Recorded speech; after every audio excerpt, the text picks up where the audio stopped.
This is how we nourish ourselves. This is how I nourish myself.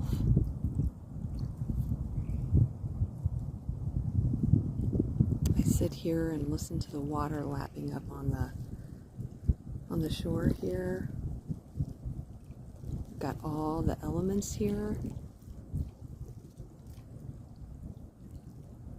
Got the fire of the sun, the heat of the sun, the water, the breeze, and beautiful Mother Earth sitting here.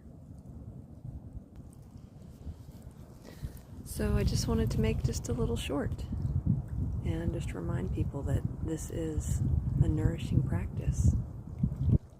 To get out in nature, to sit and be with Mother Earth.